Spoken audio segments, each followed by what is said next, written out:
Hey, Shalom Akio. I want to give all praises and glory and honor to Yahweh Bashem Yahushai. Double honor to the elders of Great Millstone. Much love and respect to you brothers out there doing the work in sincerity and truth. Striving for the hopeful elect, enduring all afflictions and seeking out your own salvation with fear and trembling. Yahweh Bashem Yahushai, Bashem Rakokwadash, Barakatam Hakim.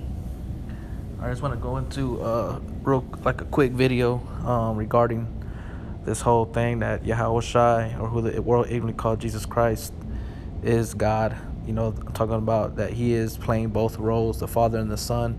And usually, you know, when I first came into the truth, and you know, that was one of the many things that I would have to defend.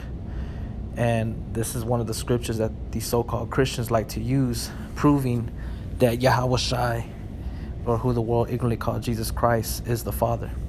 So I'm gonna read 1 Timothy 3:14 down. It says, "These things write I unto thee, hoping to come unto thee shortly.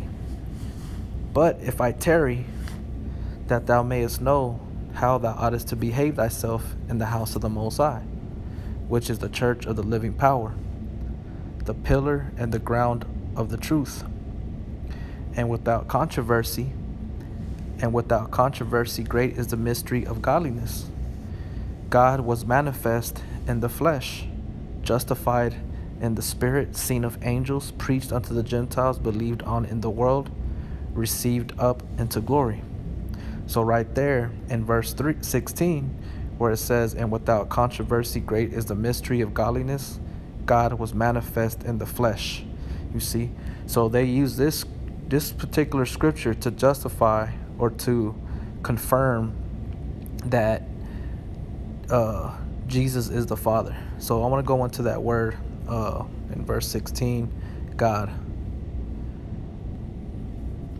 You know, and just this is just like to show brothers, like if they do bring up this scripture, there's what scripture to bring out to you know, add on and give edification on this particular scripture. Okay. Because, like I said, they'll use scriptures to prove their points and not pull out other scriptures. So right here, it's for God, Theos, right?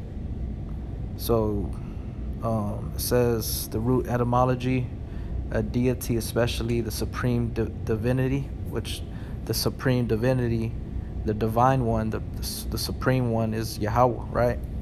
But when you read down here, you know, it says God, goddesses, a general name of deities or divinities, right? So we know that God is a title, and there's many gods, but there's only one Father and one Son.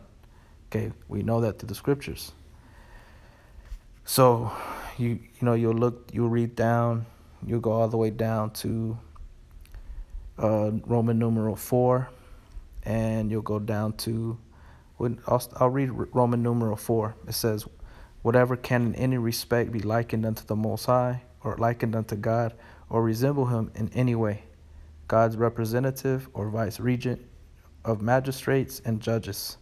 So we know that whatever can in any respect be likened unto the Most High, the only one that can be likened unto the Most High is Yahweh Shai, his Son. Okay? Because he even told the disciples that, you know, I think it was Thomas or Philip says, "Show us the Father." Or I think it was Philip, "Show us the Father." And Yahweh Shai said, I've been with you all this time, and you know not the Father, for you've seen the Father. Because they're a spitting image, right? It says, or resemble him in any way. How does he resemble him? Not only by what he looked like, his features and stuff like that, but also through their mindset, their spirit. And it says God's representative or vice-regent. So we know that Yahweh Shai is the ultimate representative of Yahweh's plan for Israel. Now, right there in that word vice-regent, let's look that one up. Let's see. Oh, right there. Let me click on this one. There ain't nothing there, so let's go back. Where it says down here, Siri suggested websites. It says vice-regent Wikipedia. Vice regent is the official administrative deputy of a ruler or head of state. Vice and Guerrier. So, the vice regent is the official administrative deputy of a ruler. So Yahweh is a king, right? He's a king. He rules. So a vice regent is basically, like it says here, the official administrative deputy of a regent. So basically, it's like second in command. So let's go over here to the Merriam-Webster dictionary. Type in vice regent. It says regent's deputy. Okay. If you go further into it, basically it will go into like like a sheriff deputy, second in command. So that's what Yahweh Shai is. He's second in command, and also he is a God. He's a power. That's what the word God means, a power or a judge, like it says of magistrates or judges. So then you go to Strong's definition. It says a deity, especially the supreme divinity, figuratively a magistrate. So it's figuratively for magistrates. Look up that one. Like I said, it's easy to cut that doctrine. It says a civil officer or lay judge who administers the law, especially one who conducts a court that deals with minor offenses and holds preliminary hearings for more serious offenses. So that's Yahweh Shai. Yahweh Shai is our mediator. He's like our lawyer between us and Yahweh. Okay. So the word theos, that's all that word means in the Greeks for God. You know what I'm saying? So we'll go over here and let's go to John chapter 1 real quick. It says, in the beginning was the Word, and the Word was with the Most High, and the Word was God. The same was in the beginning with God. All things were made by him, and without him nothing was made. Not anything was made that was made. In him was life, and life was the light of men. And the light shineth in darkness, and the darkness comprehended it not. Okay, so in the beginning was the Word, and the Word was with the Most High. So let's go over here. Okay, then you got the word logos. Then you got the word God. So we see the word God again. Okay. Same thing. The same G2316 theos again. Any whatever can in any respect be likened unto the Most High, resemble him in any way. God's representative or vice regent, magistrate, or judges. Okay. So it's the same thing as 2 Timothy or 1 Timothy. So in the beginning, we know who in the beginning. It says in the beginning was the Word, and the Word was with the Most High, because we know that in the beginning, where it goes into Genesis chapter 1, right? In the beginning, God created heaven and earth, right? So we go into that word God here in Genesis chapter 1. It says Elohim, right? It says plural, rulers, judges, divine ones, angels, gods, so that's what that is. It's plural, representing it's more than one. So we know through scriptures, various scriptures, that Yahweh Shai is the one that created everything. Then you go down here to Strong's definition. It says God in the ordinary sense, but specifically used in the plural sense, especially with the article of the supreme God, occasionally applied by way of deference to magistrates, and sometimes as superlative angels exceeding. So as it said right there, it says occasionally applied by way of deference to magistrates. Okay, so it all links up, it all makes sense, you know what I'm saying? But I mean, I'm just going in a little bit in depth with it, but Salakia, let me find where it was.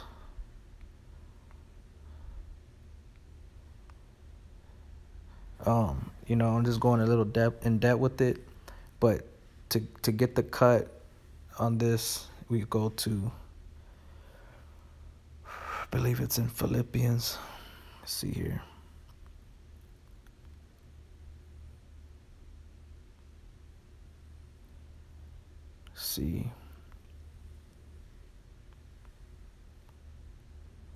think it's in, I think it might be Colossians. Give me 1 second, brothers. Colossians chapter 1.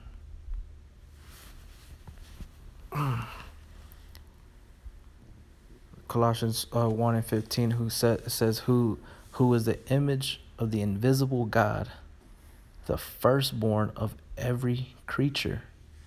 For by him were all things created that are in heaven, that are in earth, visible, invisible, whether they be thrones or dominions or principalities or powers. All things were created by him and for him. And he is before all things, and by him all things consist. And he is the head of the body, which is Yahushua, is the head of the body. And it's speaking about Yahushua all through the scriptures that I'm reading right here in Colossians 1:15 down.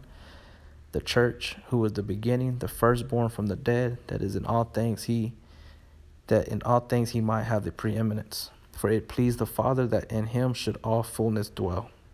Okay, so it says, "Who is the image of the invisible God?" And we said, when I went into that word God for theos, it says anything that resembles God. Okay, so we know that he's the image of the invisible God, the firstborn of every creature, which is Yahushua. So let me go back to Philippians. Let's see here. It might be in Philippians chapter 2. Philippians 2 and 5. Let this mind be in you, which was also in Yahushua Mashiach, who, being in the form of the Most High, thought it not robbery to be equal with the Most High. But verse 2, in verse 6, it says, who, being in the form of the Most High, thought it not robbery to be equal with the Most High, but made himself of no reputation, and took upon him the form of a servant, and was made in the likeness of men.